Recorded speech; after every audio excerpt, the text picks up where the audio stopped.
Halo Ananda, bertemu kembali bersama Ibu dalam pembelajaran matematika kelas 6.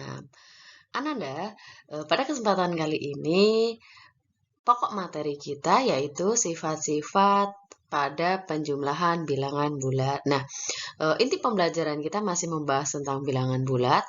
Jika sebelumnya kita sudah mengetahui bagaimana cara kita menggunakan garis bilangan untuk bilangan bulat, kemudian bagaimana cara mengurutkan dan bagaimana cara membandingkan, maka pada kesempatan kali ini kita akan melanjutkan lagi membahas tentang bilangan bulat, yaitu pada sifat-sifat penjumlahan terkait bilangan bulat. Nah, untuk tujuan pembelajaran kita kali ini masih sama, yaitu menjelaskan bilangan bulat negatif termasuk pada garis bilangan.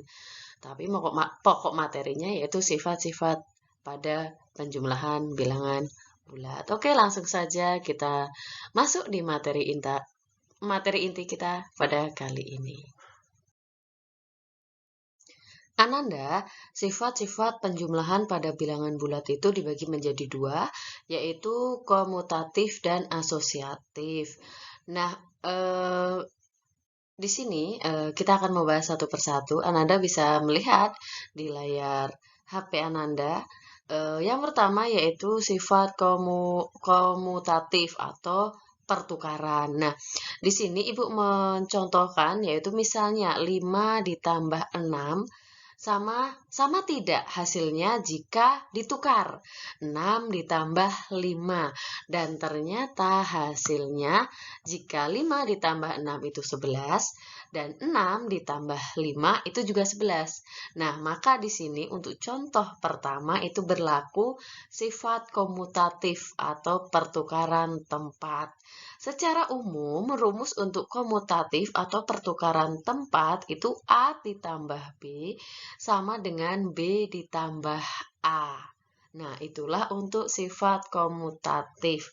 Bagaimana untuk sifat yang kedua? Yang kedua yaitu sifatnya asosiatif atau pengelompokan. Nah, kalau di komutatif kita hanya berlaku untuk dua angka saja. Nah, kalau untuk di asosiatif atau pengelompokan itu berlaku tiga angka.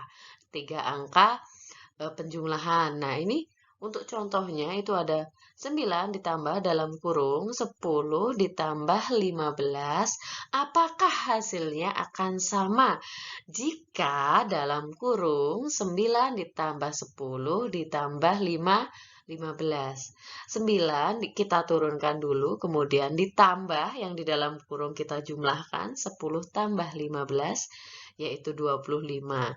Nah, untuk yang sebelah kiri itu hasilnya 9 ditambah 25 yaitu 34. Bagaimana untuk operasi hitung yang sebelah kanan? Nah, 9 dalam kurung 9 ditambah 10 itu 19. Ditambah 15 kita turunkan. Nah, 19 ditambah 15 itu 34. Ternyata pada bilangan bulat itu berlaku sifat asosiatif pengelompokan. Tapi dalam penjumlahan, ingat ya, berarti di sini sudah terbukti bahwasanya sifat penjumlahan pada bilangan bulat itu berlaku dua sifat, komutatif pertukaran tempat dan asosiatif pengelompokan.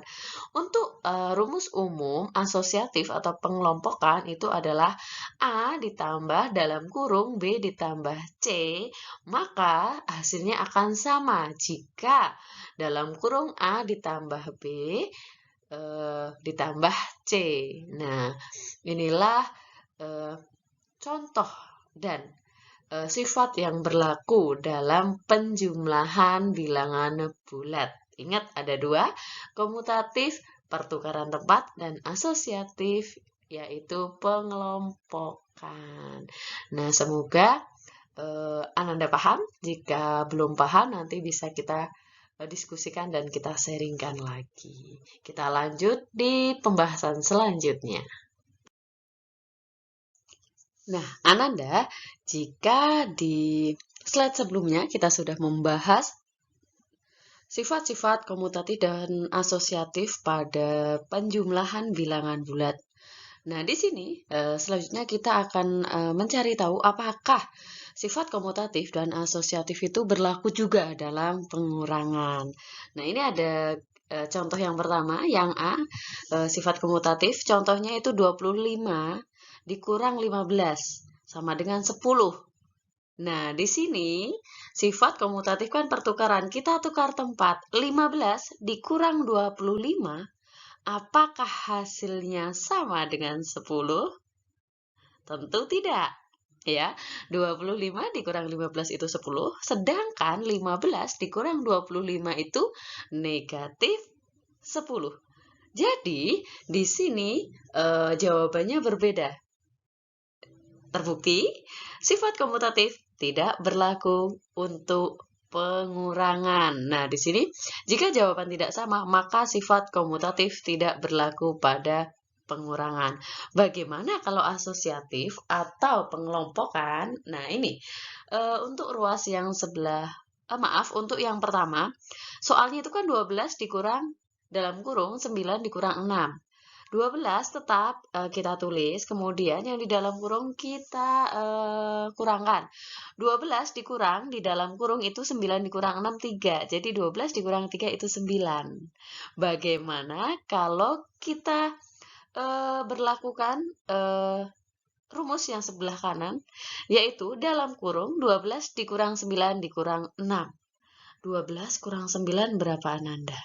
Ayo, 12 dikurang 9 itu berapa? Nah, benar, 3. Jadi, 3 dikurang 6 sama dengan min 3. Jadi, sifat atau asosiatif juga tidak berlaku dalam operasi hitung pengurangan bilangan bulat. Ingat, jadi untuk kedua sifat, baik komutatif ataupun asosiatif, itu tidak berlaku operasi hitung pengurangan. Sifat komutatif dan asosiatif hanya berlaku pada operasi hitung penjumlahan. Nah, begitu kurang lebih Ananda penjelasan untuk yang operasi hitung pengurangan terhadap sifat komutatif dan asosiatif. Semoga paham. Nah, kita langsung ke slide selanjutnya. Nah, pada slide berikut, ini menjelaskan bahwasanya pengurangan tidak bersifat komutatif dan asosiatif. Sehingga, nah soal yang sebelumnya, sehingga dalam penulisannya nanti seperti ini Ananda. Yang pertama itu yang warna hijau dan warna merah ya. 25 dikurang 15 tidak sama dengan 15 dikurang 25. Nah, tanda tidak sama dengan itu seperti yang warna hitam di antara angka penjumlahan warna hijau dan warna merah. Ya, kemudian yang bawah yang warna ungu dan warna oranye itu cara pembacaannya 12 dikurang dalam kurung 9 dikurang 6 tidak sama dengan dalam kurung 12 dikurang 9 dikurang 6. Nah, jika sebelumnya Ananda sudah mengetahui cara membandingkan ya, cara membandingkan itu kan Ananda ada beberapa tanda kurang dari, lebih dari, atau sama dengan. Nah, sekarang Ananda menambah satu tanda lagi dalam matematika, yaitu tidak sama dengan. Ya, tanda sama dengan tapi di garis miring. Nah, itu cara membacanya yaitu tidak sama dengan. Oke, sekiranya hanya itu yang kita pelajari hari ini. Semoga bermanfaat. Jika masih ada yang ingin ditanyakan, boleh diskusi, japri di grup WA atau langsung ke Ibu. Sampai jumpa di kesempatan selanjutnya. Tetap semangat belajar. Jangan lupa berdoa, patuhi protokol kesehatan. Sampai jumpa Ananda semua. See you, bye-bye.